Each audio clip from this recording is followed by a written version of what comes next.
વોટ્સએપની આ બે ટ્રિક્સ તમે જો નથી વાપરી તો શું વોટ્સએપ યુઝ કર્યું તમે? ગુજરાત સમાચાર સાથે હું છું હેરી. હવે તમે જે ઓડિયો મેસેજીસ મોકલો છો ને, હાય એલી, મારે એક પર્સનલ કામ છે, જલ્દીથી કોલ કરજે ને. તો એ જ જે ઓડિયો મેસેજ આપણને પબ્લિકલી સંભળાય છે, એ ઓડિયો મેસેજ તમે કાન ઉપર લગાવશો તો તમને એક ફોન કોલની જેમ સંભળાશે, બીજું કોઈ જ નહીં સાંભળી શકે. This is a hidden feature of WhatsApp જે બહુ જ ઓછા લોકોને ખબર છે. અને બીજી ટ્રીક એ છે કે હવે જ્યારે પણ આપણે ચેટ્સને લોક કરીએ છીએ તો કોઈ પણ તમારો ફોન આમ નીચે ડ્રેગ ડાઉન કરે ને તો ખબર પડી જાય કે અહીંયા તમે કોઈકની ચેટ તો લોક કરીને રાખી છે. હવે એ પણ નહીં ખબર પડે.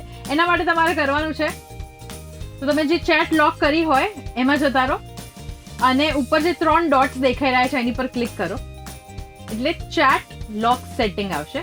હવે hide lock chats A on કરી દઈશું અને પછી હવે સિક્રેટ કોડ તમારે એન્ટર કરવાનો છે. પછી શું થશે એ તમને બતાવો. હવે એક આપણે આ સ્માઇલી એડ કરી દઈએ છીએ. તો હવે આ જે ચેટ છે એ ગાયબ ક્યાં થઈ ગઈ, પાછી કેવી રીતે લાવવાની? એના માટે સર્ચમાં જઈને તમે જે પણ સિક્રેટ કોડ સેટ કર્યો હોય એ ફરીથી એન્ટર કરશો એટલે ઉપર લોક્ડ ચેટ્સનું ઓપ્શન આવશે. હવે એને ક્લિક કરો અને તમારી સિક્રેટ ચેટ ઓપન કરીને વાંચી લો. બોલો, હવે લોક ચેટ્સને પણ તમે હાઇડ કરીને રાખી શકો છો. ચેટ છુપાવી હશે તો પણ કોઈને ખબર નહીં પડે.